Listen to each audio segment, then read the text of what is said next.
সাআদপন্থীরা আজকে ইস্তেমার ময়দানে যেই হামলা করেছে, হামলা করে নিরীহ মুসল্লিদেরকে যেইভাবে আহত করেছে এবং হত্যা করেছে, এর দ্বারা একেবারে প্রমাণ হয়ে যায় এই বাংলাদেশের মধ্যে সাআদপন্থীদের টুপি দাড়ি লাগিয়ে ইসলামের পরিচয় দেওয়ার কোনো অধিকার নেই।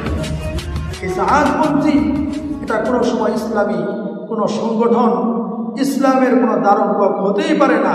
তারা হলো ইসলামের শত্রুগুলোর মধ্যে অন্যতম একটা বড় শত্রু।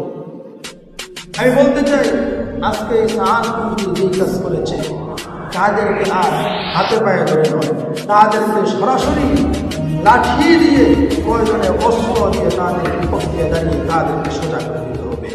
অন্যথায় ইসলামের এই সুন্দর সুন্দর দুর্গগুলো, সংগঠনগুলো, ইসলামের এই তাবলীগ নামে এত সুন্দর একটি পদ্ধতিকে রক্ষা করা সম্ভব হবে না। তার সাথে সাথে আমি আরেকটা কথা বলতে চাই, বাংলাদেশের মধ্যে ইতিপূর্বে বর্তমান সরকার সহ যেই সরকারি আমরা দেখতেছি, তারা কখনো ইসলামের জন্য কোনো কাজ করেছে আমি দেখতে পাই নাই।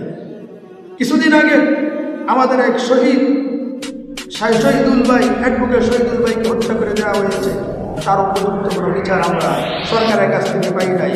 আমাদের এক বোন কিছুদিন আগে পর্দার কারণে তাহাকে বহিষ্কার করা হয়েছে, পরীক্ষা দিতে দেওয়া হয় নাই, আমরা তার উপযুক্ত কোনো বিচার পাই নাই।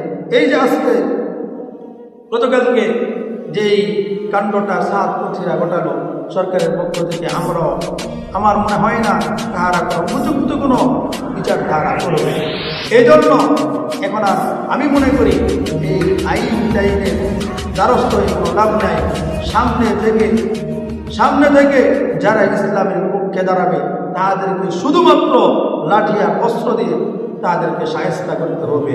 কারণ এই আইনটাই কখনো ইসলামের কোনো ধরনের কোনো উপকার আমার দৃষ্টিকোণ থেকে আমি দেখিনি।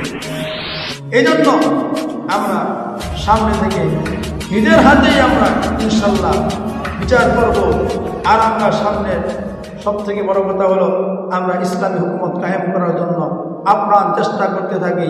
আমরা আজকে মনে করতেছি যে আমরা চুপ থাকলে আমরা আজকে শান্ত থাকবো, সে তো আমার দলের না, সে তো আমার কর্মী নয়, সে তো অন্য দলের অন্য কর্মী, তার জন্য আমি কী জন্য যাইব, আমার কী জন্য তাকে নিয়ে চিন্তা করতে হবে। শোনেন, আজকে যদি আপনি না যান, কালকে আপনার বিপক্ষ একজন দাঁড়িয়ে যাইবে, আরেকজন আপনার পাশে গিয়ে দাঁড়াবে না।